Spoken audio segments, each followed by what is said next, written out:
세상 역사를 우리가 보면은요, 예를 들어서 여러분이 남자로 태어나고 여자로 태어나는 거 있지 않습니까? 왜 여자로 태어나 남자로 태어났을까 하는 것부터 시작해서 그 남자를 만나고 그 여자를 만나서 결혼을 해서 부부가 되고, 또 여러분에게서 자녀가 이렇게 태어났을 때 그래 한 가정이 이루어지는 것, 또 여러분이 그 길로 직장을 선택하게 된 것, 예를 들어서 교육계로 간다든지 공직자의 길을 간다든지 사업을 한다든지 개인 사업을 한다든지 아니면 회사 생활을 한다든지 다양한 어떤 그 삶의 어떤 그런 그 패턴이랄까요? 삶 속에서 여러분이 그런 삶을 누리게 되면서 사는 것, 그리고 여러분이 살아가면서 저는 그걸 맞닥뜨린다 그러는데, 인생길을 가다가 어떤 일을 만나는 거예요. 자꾸만 어떤 일을 만나요. 그 사람을 만났기 때문에 여러분이 형통하고, 때로는 그 사람을 만났기 때문에 여러분의 아픔을 당하고 눈물을 흘리게 되는 그런 일을 당하기도 하는 일. 세상 살면은 다양한 사람, 다양한 사건 속에서 어떤 상황들이 만들어지기도 하고 합니다. 근데 이건 개인뿐만 아니라 가정뿐만 아니라 나라도 마찬가지. 국제질서라는 것도 우리가 볼 때 그런 일이 벌어졌더라 하지만은 그건 세상 사람들이 보는 시선이고, 하나님께서 보는 시선은 하나님께서 배후에 일하셨다는 거예요. 그래서 성경을 읽어보면은 그 성경의 모든 그 기록은 우리가 역사라고 말하는데, 우리는 그거를 히스토리라 세상 사람들은 말하지만은 우리 믿는 사람들은 히스토리를 그분의 이야기다 이렇게 말을 합니다. 한 예를 듭니다. 애굽이라는 나라, 요즘은 그 이집트라고 말을 하죠. 애굽에서 종노릇 하던 하나님의 자기 백성 이스라엘이 있었습니다. 이들이 70명이 그 땅으로 들어가서 거기에서 4대 만에 그들이 200만 명, 300만 명이 되는 하나의 민족으로 번성하게 됩니다. 그래서 4대 만에 그들이 약속의 땅을, 가나안 땅을 향하여 다시 나오게 되는데, 이것은 사람들이 볼 때는 애굽 사람 입장에서 볼 때는 노예들이 반란을 일으키고 거역하고 나오는 사건입니다. 그렇죠? 그런데 하나님의 입장에서 볼 때는 하나님의 뜻을, 당신의 계획을 이루어 가시는 하나님의 일하심의 현장이라는 거예요. 창세기 15장에 보면은 아브라함에게 하나님께서 일방적으로 말씀하시죠. 네 후손이, 아브라함의 후손이 애굽으로 들어가서, 이방인으로 들어가서 애굽으로 들어가서 4대가 되면은 그들이 다시 나와 이 땅으로 나오게 될 것이라 말씀하십니다. 그래서 지금 출애굽 사건은 창세기 15장의 말씀에 성취가 되는 겁니다. 그런데 그것을 알지 못하는 애굽 사람들은 어떻게 봅니까? 저것들이 반역을 해, 반란을 일으켜, 이러면서 그들을 모질게 핍박을 합니다. 그런데 하나님께서는 그들에게 10가지 재앙을 내리게 되죠. 10가지 재앙을 내릴 때마다 기고만장하던 그 애굽이라고 하는 그 당시에 강력한 나라죠. 그 나라의 통치자 그 바로가 기가 꺾입니다. 꺾이면서 이제 9번째까지 재앙을 받았어요. 하나님 말씀에 순종하면은 그런 일 안 당하는데, 그 백성을 놓아주라 그랬는데 안 내줘줍니다. 꼭 붙들려고 해요. 왜요? 그들은 노예거든요. 그래서 풀어주지 않으려고 애렸습니다. 그때 하나님께서 말씀드린 것처럼 10가지 재앙을 내리시는데, 그 재앙 한 가지 재앙이 사실은 애굽 사람들이 섬기던 신이었습니다. 그것이 우리가 아는, 예를 들어서 이라고 하는 거, 젊은 분들은 잘 모를 거예요. 아마 옛날에 이가 있었어요. 몸에 막 기어다니는 게 있었어요. 또 파리, 개구리, 이런 모든 것들이 그들에게는 신이었습니다. 그런데 그것들이 하나님의 심판을 받고서 여러분 없어지지 않습니까? 하나님의 심판 앞에 그것들은 아무것도 아니었어요. 그걸 보면서 애굽 사람들 바로가 기가 꺾였다는 거예요. 그런데도 마지막 발악을 하면서 그들을 놓아주지는 않습니다. 꼭 붙들려고 애를 써요. 그때 하나님께서 내 백성은 내보내라.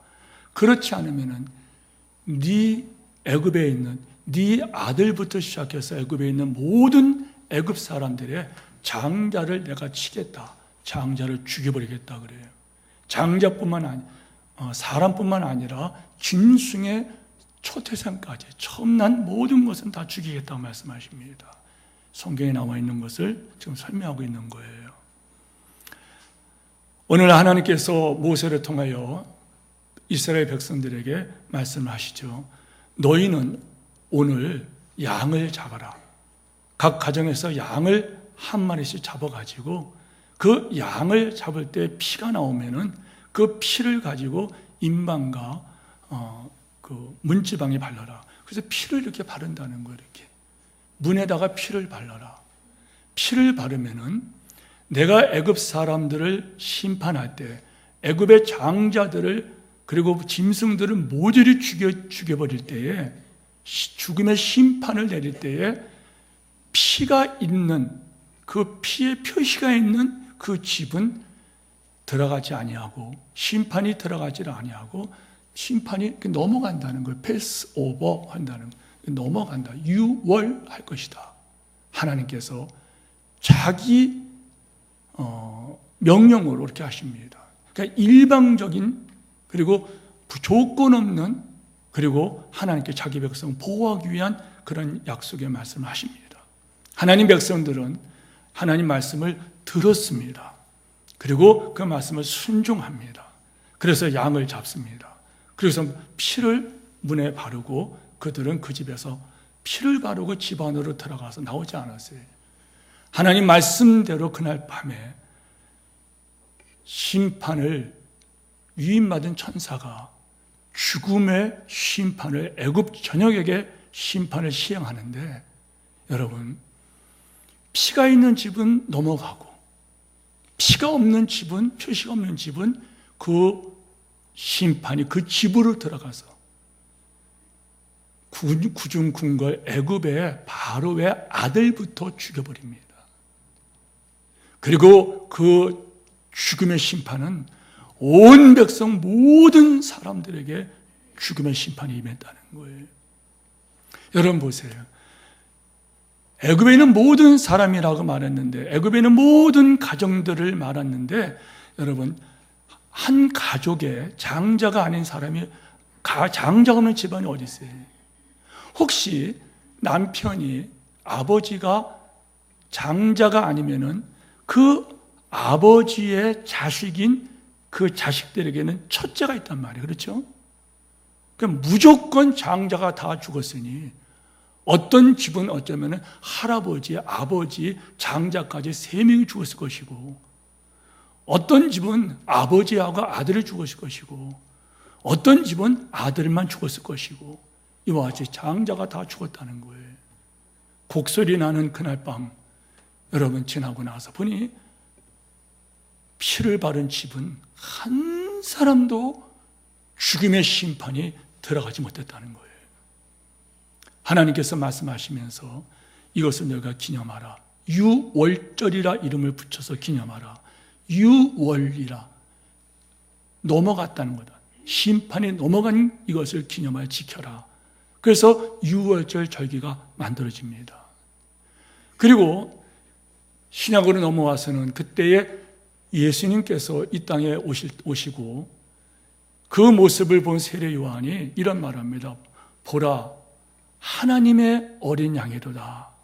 따라서 해보세요. 하나님의 어린 양이로다. 하나님께서 준비하신 어린 양이라는 거예요. 하나님께서 준비하신 어린 양으로 예수님께서 이 땅에 오십니다. 그리고 하나님께서 준비하신 그 어린 양은 유월절에 십자가에 못 박혀 죽으십니다. 십자가에 높이 못 박혀서 피 흘려 죽으십니다.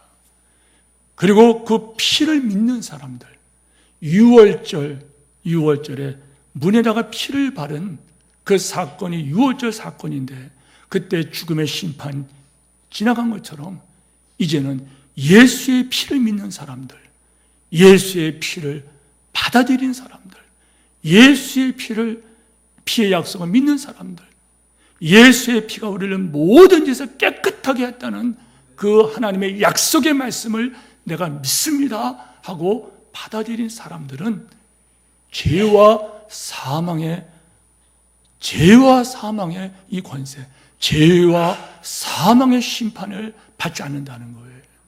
누구든지 예수 안에 있으면 결코 정죄함이 없다는 이 말씀, 누구든지 예수 안에 있으면 결코 죄가 없다는 거예요.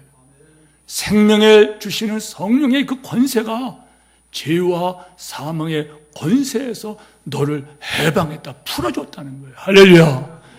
예수의 피. 그래서 우리가 그렇게 찬양한 거예요. 귀하고 귀하다, 예수의 피가 귀하다, 찬양하는 거예요. 성도 여러분, 세례가 뭐냐? 세례는 바로 구원받은 사람이 그것을 고백하는 거예요. 예수의 피로 제 용서를 받았습니다. 용서받았다는 것은 또 다른 말로 하면은 예수의 피로 죄가 깨끗하게 씻어졌다는 거예요. 피보다 붉은 죄가, 검붉은 죄가 여러분 흰눈보다 씌워졌다는 거예요.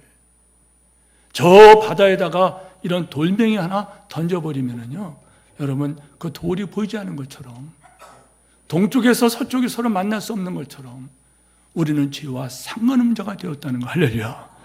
이걸 제가 용서받았다고 말하는 거예요. 그것을 우리는 사죄라 이렇게 말하는 거예요. 세상에서는 용서가 없어요. 여러분이 누군가 용서해 본 경험이 있을 거예요. 그러나 진짜 용서했습니까? 목사인 저도 어떤 사람을 나에게 해를 끼치고 나를 핍박하는 그 사람을 용서합니다 하고 나서는 용서가 안 돼요. 용서합니다 말을 했지만 그걸 다시 그 사람을 볼 때 기억난다는 거예요.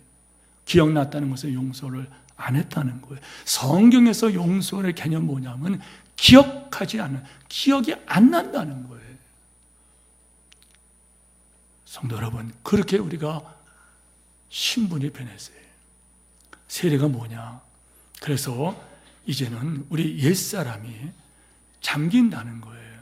그래서 세례할 때에 예수님 그 당시에는 사람을 저 요단강에 가서 거기서 물속으로 쑥 집어넣고 그 다음에 다시 물속에서 이렇게 들어 올리는 거예요. 물에 잠겼다는 거예요. 잠겼다는 게 이것이 뭐냐면은 죽음을 말하는 거예요. 이제 죄의 사람 나는 죽었다. 나는 죽었다는 거예요. 예수님 십자가에 못 박힐 때에 나의 모든 죄가 심판을 받고 예수 안에서 다 없어졌다는 거예요. 예수 안에서 내 죄가 죽었다는 거예요. 그리고 다시 그 사람을 뿌려서 일으킬 때에 고린도후서 5장 17절 말씀에 그런즉 누구든지 그리스도 예수 안에 있으면 이제 그는 새로운 피조물이라. 새로운 피조물이라. 따라서 하세요. 새로운 피조물이라. 여러분들은 새로운 피조물이에요. 아멘 하십시다. 이것이 우리의 신분이라는 거예요. 그래서 이제는 고린도후서 1장 22절 말씀처럼 이것을 하나님께서 확실히 하기 위해서 우리에게 인치시고 보증으로 우리 마음에 성령을 주셨느니라. 우리에게 인치시고 무슨 말인가 하면은 너는 이제는 하나님의 자녀야 하면서 도장을 콱 찍었다는 거예요. 도장을 찍잖아요. 계약하고 도장 찍잖아요.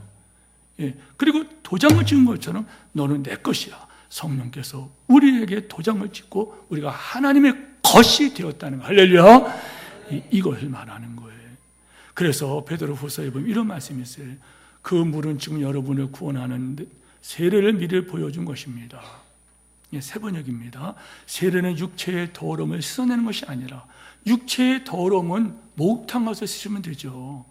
그러나 이제 이 물은 예수 그리스도의 부활을 힘입어 선한 양심이 하나님께 응답하는 것입니다. 여러분, 예수님께서 약속하셨어요. 내가 너희 죄 때문에 죽을 것이다. 이제 예수 믿는, 너희가 나를 믿으면은 너희 죄가 없어진다. 너희 죄는 용서받아서 없어진다. 용서받았다, 없어진다, 하나님께서 기억하지 않으신다. 이게 같은 말이에요. 같은 말입니다. 여러분이 상상하는 거예요. 설교 원고도 없는 얘기를 좀 합니다. 여러분, 우리가 이 땅을 떠나갈 때 한 번 죽는 것은 정한 것이요. 한 번 죽는 것은 정한 것이에요. 또 정한 게 있어요. 그 다음에는 심판이 있어요. 두 번째는 심판이 있습니다. 그런데 우리가 천국 문 앞에 서게 됩니다. 그러면 여러분, 천국 문이 여러분 거기에서 여러분이 닫혀 있을 거예요. 그러면서 거기에서 너는 무슨 죄 때문에 천국에 못 들어온다, 그렇게 할 거예요. 그런데 그때 여러분, 천둥보다 더 큰 소리가 들릴 거예요. 내가 저의 모든 죄값을 사망, 그 심판을 내가 받았다. 이 소리가 들릴 거예요. 예수의 피가 우리를 모든 짓을 깨끗하게 했다. 이런 천군 천사의 소리가 들릴 거예요. 천국문이 활짝 열어질 거예요. 할렐루야. 마귀 새끼가 아무리 거기서, 여러분 이런 용어 죄송합니다, 지랄을 하더라도, 알겠습니까? 거기서 아무리 거기서 제라를 떨고 지랄을 하고 하면서 안 됩니다 이러더라도 하나님께서 말씀하십니다. 난 죄가 기억이 안 나. 언제 죄졌냐 말해봐라. 언제 이런지 이러고 시끄럽다 이놈들아. 그러면서 우리를 받아주시고, 할렐루야. 하나님께서 우리 죄를 기억하지 않는다는 거예요. 그래서 이 세례가 뭐냐, 여러분, 우리 옛사람이 죄에 우리가 죽었고 예수와 함께 새로운 피조물이 되었고 새로운 신분이 되었다는 것을 고백하는 거예요. 자, 세례는 어떤 사람이 세례를 베풀 수 있는가? 죄인임을 고백하는 거예요. 그래서 우리가 베드로가 말한 것처럼, 베드로가 가르되 너희가 회개하여 각각 예수 그리스도의 이름으로 세례를 받고 죄 사함을 얻으라. 그러면 성령의 선물을 받으리라. 두 번째, 예수 그리스도를 구주로 믿는 거예요. 세 번째, 예수 그리스도를 위해서 살기로 작정하는 사람들이에요. 이런 분들이 세례를 받게 되는 것입니다. 그럼 세례받은 자 이후의 삶이 뭘까? 첫째는 죄 씻음이에요. 따라서 죄 씻음, 죄 용서, 아멘. 죄 용서, 죄 씻음. 여러분, 죄를 지면은요, 유성 경찰서 형사과장, 수사과장, 강력 그분들하고 좀 대화를 나눈 적이 있어요. 유성 경찰서 가서 예배를 드리면서 그 경찰서장님과 함께 이렇게 대화하는 시간이 있었는데요. 제가 경목이기 때문에 그런 접촉이 있어요. 그런데 대화를 나눌 때 그분들이 죄가 있으면 찾아다니는 거예요. 이렇게 죄가 있으면 찾아다닙니다. 알겠습니까? 그 죄를 지은 사람을 잡아옵니다. 그리고 거기서 조서를 꾸며요. 그리고 검찰청에다가 넘겨서 기소를 하죠. 그래서 이 사람이 죄가 있으니까 벌을 내려주세요 하고 재판을 요구합니다.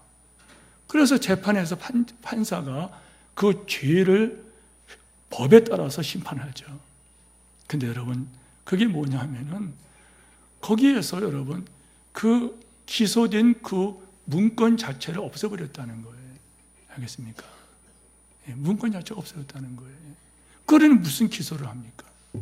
예수 안에 있는 사람 결코 정죄가 없다는 거예요. 정죄, 기소를 못한다는 거예요. 기소를 못한다는 거예요. 그래서 에베소서 지도서에 보면은 물로 씻어 말씀으로 깨끗하게 하사 거룩하게 하시고 오직 그의 궁일하심을 따라 중생 씻음과 성령의 새롭게 하심을 받았다. 요한일서 그 7장 보면은 요한일서 그 7절에 보면 이런 말씀이 있어요. 그 아들 예수의 피가, 따라서 하세요. 그 아들 예수의 피가 우리를 모든 죄에서 깨끗하게 했다. 아멘. 깨끗하게 했다. 깨끗했다는 거예요. 할 것도 아니고 하고 있다도 아니고 깨끗하게 했다는 거예요. 언제 무슨 죄입니까?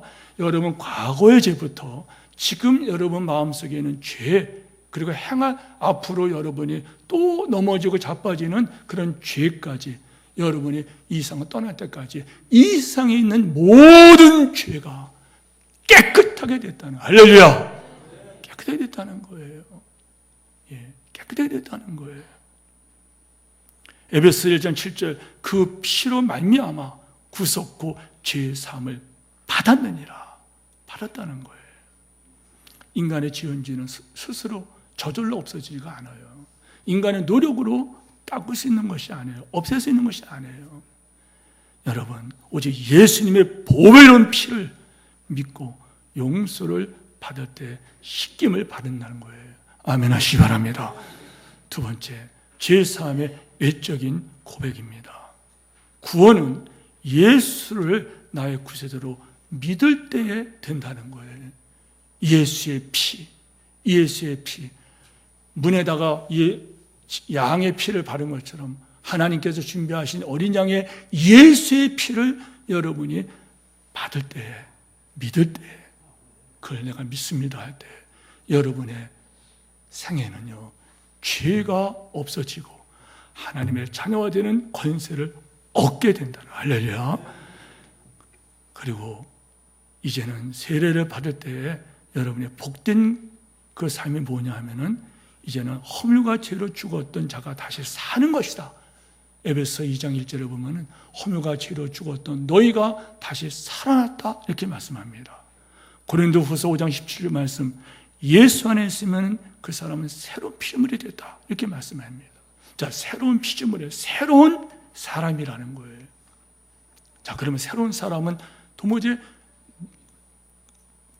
무슨 의미입니까, 그것이?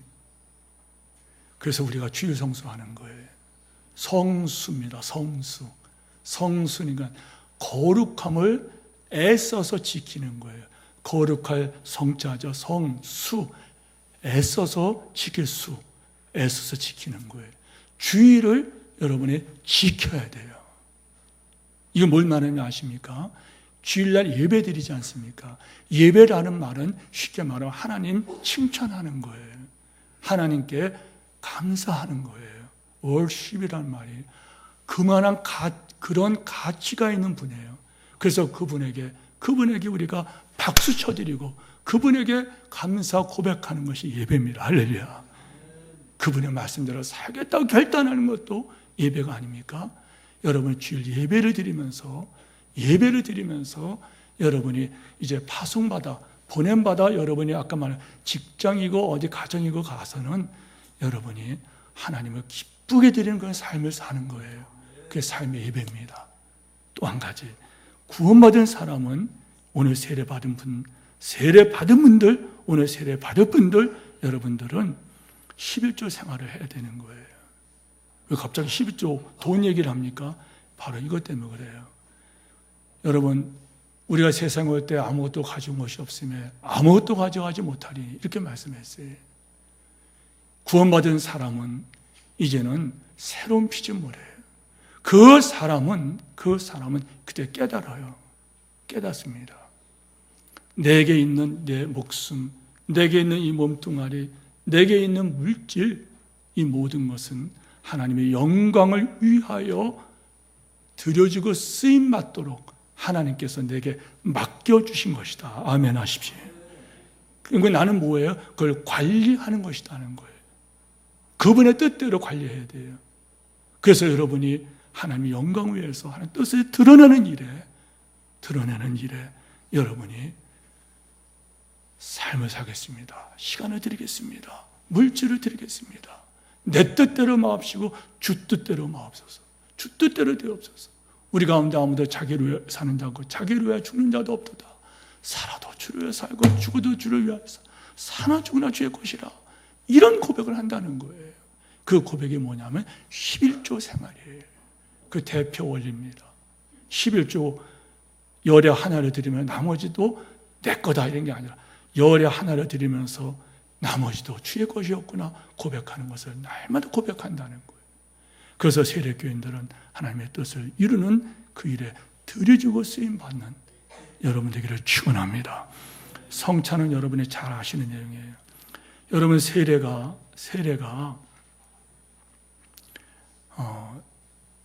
구약 성경 출애굽에서 유월절에서 근거를 찾는 것처럼 이 성찬식도 그때의 근거를 찾는 것입니다.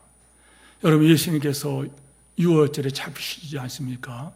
예수님께서 유월절에 잡으십니다. 그리고 예수님께서 유월절 잡히시던 그 밤에 마지막 그 제자들과 식사를 하는데 그때 예수님께서 그런 말씀하세요. 내가 너에게 전한 것은 주께 받은 것이니 오늘 여기 본문 말씀을 사도 바울이 이렇게 말합니다.